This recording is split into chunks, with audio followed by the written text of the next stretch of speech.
தப்பான நிலையில யாரும் வந்து பேச போறோம்னா உங்களுக்கு தெரிஞ்சிடும். அப்போ உங்களுக்கு வந்து மனசுல ஒரு விதமான பயம் ஏற்படும். நீங்க உடனே அந்த இடத்த விட்டு நீங்க வெளியாயிடும். அந்த மாதிரி மக்கள் நீங்க பழகக்கூடாது. நிறைய இப்போ ஃபாரினர்ஸ் வந்திருக்காங்க. நீங்க வந்து வயசு வந்து ஃபார்ம் 1, ஃபார்ம் 2, ஃபார்ம் 3 வரும்போது சமயத்தில் வந்து வெளியிலலாம் போகும்போது பங்களாதேஷ்காரங்க, இந்த நிக்ரோஸ்லாம், ஆப்பிரிக்கன்காரங்க இவங்களோட தொடர்பு உங்களுக்கு ஏற்படும். சமயத்தில் நீங்கள் லிஃப்ட்டில் நீங்கள் அப்பார்ட்மெண்ட்டில் இருக்கும்போது பக்கத்து வீட்டுக்காரங்கெல்லாம் இந்த மாதிரி நிறைய பேர் இந்த மாதிரி வெளிநாட்டுக்காரங்களாம் அதிகமாக இருப்பாங்க. நீங்கள் வந்து அவங்க முகத்தையும் நீங்கள் பார்க்கக்கூடாது. சிலருக்கு இந்த வசை செய்யக்கூடிய அந்த பயிற்சியெலாம் அவங்களுக்கு தெரியும். உங்கள் கண்ணை பார்த்தே அவங்களை வந்து பூக்கா பண்ணிடுவாங்க. தெரியுமா? வசையப்படுத்துறது ரொம்ப முக்கியம். அது ஆண்களாக அப்படித்தான். நீங்களாம் வந்து 13 வயசுல கள்ள கபடமெல்லாம் இருக்கீங்க. உங்க கூட அவங்க ஃப்ரெண்ட் ஆகி என்ன சொல்லுவாங்களா, ஏதாவது பொட்டணத்தை கொடுத்து இந்த பொட்டணத்தை போய் அவுட்டர் கொடுக்க சொல்லுவாங்க. இதெல்லாம் கஞ்சா, ட்ரக்ஸ், போதைப் பொருட்களை வந்து உங்களை வந்து கொண்டு போகிறதுக்கு உங்களை பயன்படுத்துறாங்க. இப்போ ரொம்ப சிந்திக்கலாம் தான் செய்கிறாங்க. 13 வயசு பையங்க, 12 வயசு பிள்ளைங்களெல்லாம் ஏதாவது பொட்டணத்தை கொடுத்து நீ அவன்கிட்ட கூட உனக்கு 10 தரேன், உனக்கு ஹெட்ஃபோன் வாங்கி தரேன், உனக்கு அதை வாங்கி தரேன், இதை வாங்கி தரலாம் நிறைய நடக்குது. மலேசியா இப்போ நடக்குது, நிறைய நடக்குது. அதனால தயவு செய்து இதெல்லாம் ரொம்ப நீங்கள் உஷாராக இருக்கணும். படிக்கிற பிள்ளைங்க இந்த மாதிரி தேவையில்லாத நீங்கள் பழகவே கூடாது. ஃபாரினர்ஸ் எஸ்பெஷலி நீங்களாம் கேர்ள்ஸாக இருக்கிறவங்க, வயசுக்கு வந்த பிள்ளைங்க, அந்த ஃபாரினர்ஸோட கண்களை பார்த்து நீங்கள் பேசக்கூடாது. அவங்க முகத்தை பார்க்கவே பார்க்காதீங்க. அது மட்டும் இல்லாமல் சில பையனுங்க இந்த ஃபார்ம் 5, ஃபார்ம் 3 படிச்சதோட பையனுங்க, தமிழ் பையனுங்க இந்த உள்ள லேப்பா பண்ணிட்டு இருக்கீங்க. அது ஸ்கூல் அப்படியே மேய்ஞ்சிட்டு இருக்கீங்க. ஏமாந்து போயிடாதீங்க. நீ வந்து ஸ்னேகா மாதிரி இருக்கிற, நீ வந்து த்ரிஷா மாதிரி இருக்கிற, த்ரிஷா மாதிரி இருக்கலாம், ரொம்ப போலே பண்ணி பேசுங்க. போனா வந்துருங்க, மூஞ்சோட பார்க்காதீங்க. ஜாங்கான் லாயாண்டியாவோட. ஏன்னா செகண்டரி ஸ்கூல்ல இது நிறைய நடக்கும். நிறைய வந்து உங்களெல்லாம் ரொம்ப டிஸ்டர்ப் பண்ணுவாங்க. நீங்க ரொம்ப பாதுகாப்பா இருக்கணும். எந்த நேரமும் எங்க அப்பா அம்மா நான் நல்லா படிக்கணும் அதை மட்டும் நினைச்சிங்க. ஏன்னா ரொம்ப பேர் தப்பு பண்றது அதனால தான். அவன் நல்லா குரு, அவன் என்னை பற்றி ரொம்ப புகழ்ந்து பேசுறாங்க, நான் வந்து இப்படி இருக்கிறேன், அழகா இருக்கிறேன் அப்படின்னு சொல்றான், அதனால எனக்கு கேட்க ரொம்ப நல்லா இருக்கு, அதனால அவனையே நான் நினைச்சிட்டு இருக்கிறேன். அந்த மாதிரிலாம் நீங்க நினைச்சு நம்ம படிப்பு வீணா போயிடும், வாழ்க்கையை குட்டிச்சலா போயிடும். உங்களை மாட்டி விட்டுருவாங்க. உங்களுடைய போட்டோலாம் எடுத்து வச்சுக்கிட்டு தப்பான நிலையில உங்களை விட்டுருவாங்க. அதெல்லாம் உங்களுக்கு வேண்டாம். நம்ம ரொம்ப கட்டுப்பாடா இருக்கணும். எப்போதுமே அப்பா அம்மா நினைச்சுக்கணும்.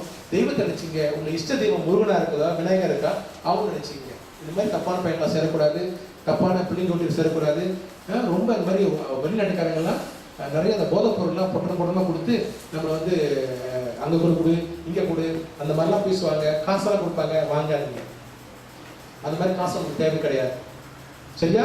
என்ன நடந்தாலும் அப்பா அம்மாட்ட உடனே வச்சுக்கிறீங்க. அம்மா நான் ஸ்கூலுக்கு போனோமா, நீங்க பையன் டிஸ்டர்ப் பண்ணுறேன்னா அம்மா உடனே ஏதாவது சொல்லுவாங்க. நீங்க மனசுல எதுவும் வச்சுக்கூடாது. அதே மாதிரி அப்பா சொல்லுங்க, அப்பா எனக்கு இந்த பையன் இந்த ஸ்கூல்ல என்ன டிஸ்டர்ப் பண்றாப்பா, எனக்கு படிக்க முடியலப்பா, அவன் டிஸ்டர்ப் பண்றான், வந்து பாருங்க கேளுங்க.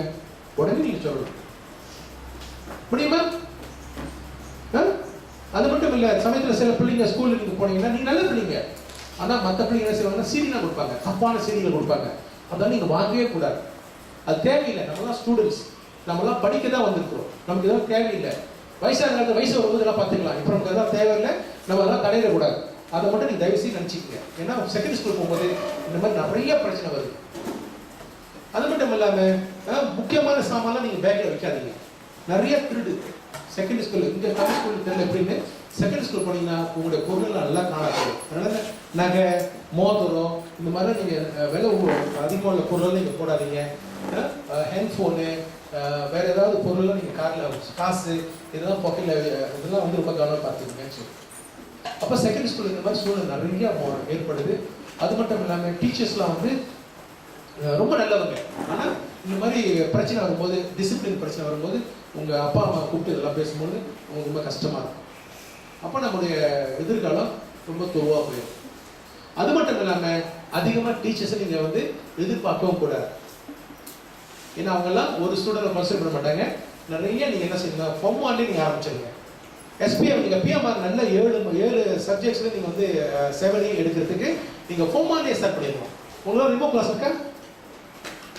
ரிமோ கிளாஸ் இருக்கா? ரிமோ கிளாஸ் இருக்கா? ஏன் இல்லையா? இருக்கா? சரி.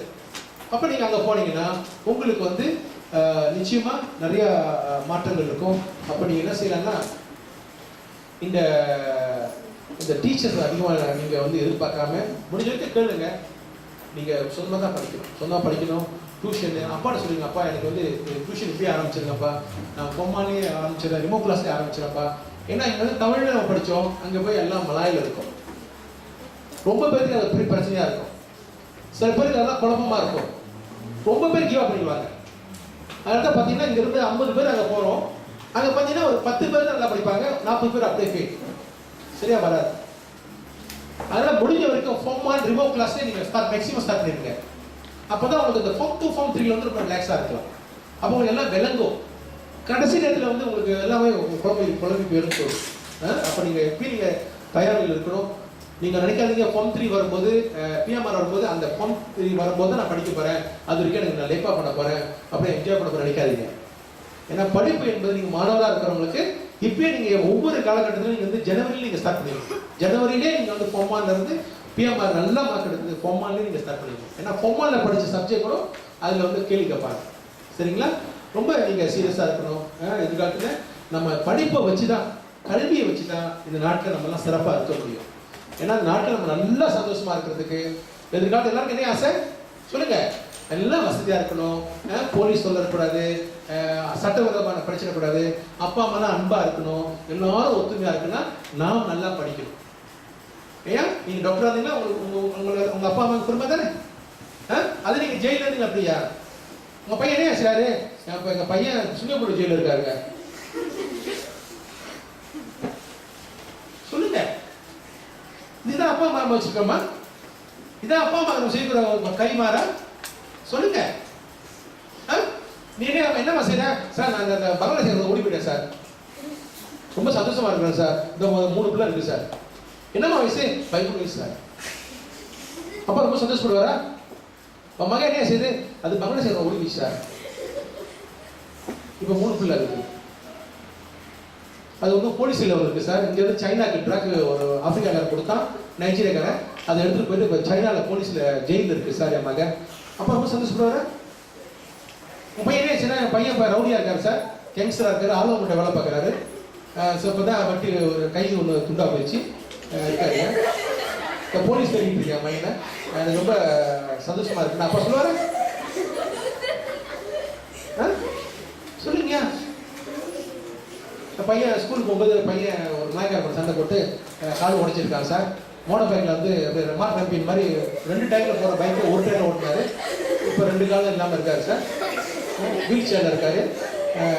ரொம்ப சந்தோஷமா இருக்கு எனக்கு. இந்த மாதிரி பிள்ளைங்க இருக்கிறனால ரொம்ப பெருமையாக இருக்கு. அப்போ சொல்லுவாரு சொல்லுங்கய்யா. இதுதான் நம்ம இதுக்கு தான் நம்ம அப்பா அம்மா நம்ம வளர்க்குறாங்களா ஐயா? சொல்லுங்க, எப்படி இருக்கு கேட்க? எப்படி இருக்கு? குடும்பமா இல்லை? உங்களுக்காக அப்பா போலீஸ் ஸ்டேஷனில் போய் அந்த போலீஸார் மாறி அடிச்சுட்டு இருக்கணுமா? சொல்லுங்க. உங்களுக்காக அடிக்கடி அங்கே போயிட்டு அந்த குரூப் சண்டை போட்டுட்டு இருக்கணுமா? சொல்லுங்கய்யா. தேவையாது. இதெல்லாம் செகண்ட் ஸ்கூல் நிறைய நடக்குது. நம்ம அந்த மாதிரி போகக்கூடாது. சரியா? எப்போ பண்ணாலும் நம்ம வந்து ரொம்ப சுத்தமாக இருக்கணும், தெளிவாக இருக்கணும், சிறப்பாக இருக்கணும். நம்மளால அப்பா அம்மாவுக்கு எந்த பிரச்சனை வரக்கூடாது. பேரு குடும்ப பேரு சொன்னாலும் இங்க jaga nama ibu apa kita. ஒரு மனசுக்கு ரொம்ப முக்கியம் வந்து நல்ல பேர் தான். படிப்பு வேணும், அதை விட முக்கியம் நல்ல பேர், நல்ல குணங்கள். படிக்காம கூட நீங்க இருக்கலாம். என் பிள்ளை 5 கூட எடுக்கல சார், ஆனா என் பிள்ளை தங்கமான பிள்ளை சார் நான் அப்பா சொல்லணும். பரவாயில்லையா, நீ கலப்படாதம்மா, நீ நல்லா படிக்க பரவாயில்லாமா, ஆனா உன்னோட கேரக்டர் எனக்கு பிடிச்சிருக்குமா, நீ அன்பா இருக்க பாசமா இருக்கிற எனக்கு போதுமானே. அதை விட்டு 5 எடுக்குது. அங்க எல்லாம் பார்த்தா பங்களாதேஷ் லேப்பா பண்ணிட்டு இருக்கு. ஓகேயா? 5 எடுக்குது சார் என் பிள்ளை, ஆனா பங்களாதேஷ் சுத்துது சார், அந்த நிகுரோகாரன் சுத்துது சார். என் பையன் 5 எடுக்கிறாரு, ஆனா சிகரெட் அடிக்கிறான் சார். எவ்வளவு பிரச்சனை தெரியுங்களா? சிகரெட் வந்து போதை பொருள் மாதிரி சமம். ஸ்கூலுக்கு நீங்க போனீங்கன்னா ரொம்ப முக்கியமானது கேட்டீங்க. Boys please listen. செகண்டரி ஸ்கூல்ல ஃபார்மானுக்கு போனாவே நடக்குது, நிறைய நடக்குது, நிறைய போலீஸ் பிரச்சனை இந்த மாதிரி நிறைய நடக்குது. இப்போ இந்த போதை பொருள் விற்கிற சிண்டிகேட் என்ன செய்றாங்கன்னா, அவங்களுக்கு வந்து இந்த பொருளை விற்கிறதுக்கு என்ன செய்யறாங்க, மார்க்கெட் வேணும், டிமாண்ட் வேணும். அப்ப என்ன செய்யறாங்கன்னா, உங்களை மாதிரி பையனை பிடிச்சிக்கிட்டு முதல்ல சிகரெட் கொடுப்பாங்க. அப்புறம் ஒரு நாள் என்ன செய்வாங்க, சிகரெட் உங்களுக்கு போதை பொருள் வச்சு கொடுப்பாங்க. ஒரு தடவை அந்த சிகரெட் நீங்க குடிச்சிட்டீங்கன்னா அதுக்கு நம்ம அடிமையாயிருவோம். ஏன்னா குடிக்கும் பொழுது நம்ம எப்படி இருக்குன்னா, அப்படியே இங்க உலகத்துடைய எங்கேயும் பார்க்குற மாதிரி இருக்கும். இங்கதான் இருக்கிற மாதிரி தெரியும், ஆனா ரொம்ப வேற உலகத்துல இருக்கிற மாதிரி தெரியும். ரொம்ப ஹையா அழிஞ்சிருவோம். ஹையா கற்பனை உலகத்துல இருக்கும். அது உண்மையிலே போதைப் பொருள் எடுத்தவங்களுக்கு அது மாதிரி ஃபீலிங் வரும். ஆனா அந்த பொருள் எடுக்கும்போது என்ன நடக்குதுன்னா, நம்ம நரம்பு மண்டலத்தை பாதிக்கப்பட்டு ஆரம்பத்துல 1 மாசம் 2 மாசம் அப்படிதான் இருக்கும். அப்புறம் கொஞ்சம் கொஞ்சமா நம்முடைய மூளையில் உள்ள அணுக்களை சாப்பிட ஆரம்பிச்சிடும். அப்புறம் ஞாபகம் மறதி வந்துடும்.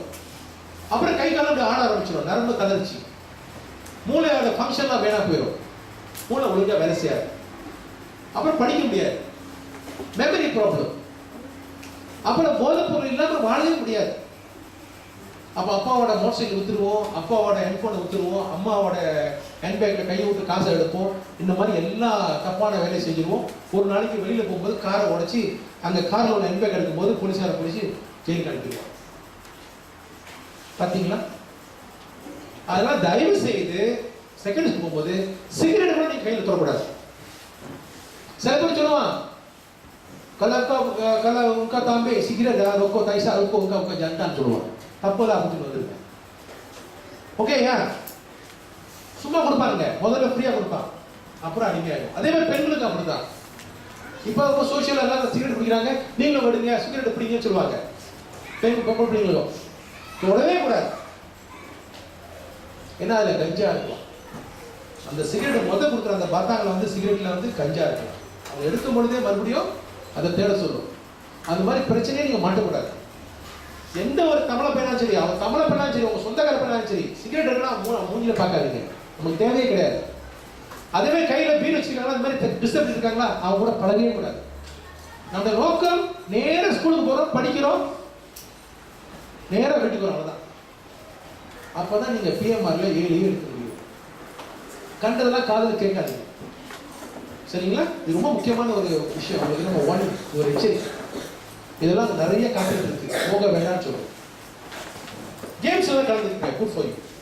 கேம்ஸ் மற்றபடி நல்லா சுக்கா இருந்தீங்கன்னா தேசிய நிலைக்கு நீங்கள் வரலாம், தேசிய ரீதி கூட நம்ம போகலாம். கேம்ஸில் போங்க, அது ரொம்ப முக்கியம். அப்போ சமய வழிபாடுல கோயிலில் போய் அது மாதிரி ஈடுபாடாக இருந்து கோயிலில் போய் மக்களுக்கு உதவி செய்யறது. இந்த மாதிரி ஸ்கூலில் மறுபடியும் நீங்கள் அந்த ஸ்கூலில் படிக்கிறீங்க, மறுபடியும் இந்த ஸ்கூலில் எல்லாம் நிகழ்ச்சி ஸ்போர்ட்ஸ்லாம் இங்கே வந்து கலந்துக்கிட்டு குரூப் சார்லாம் நீங்கள் போய் பழகிக்கிட்டு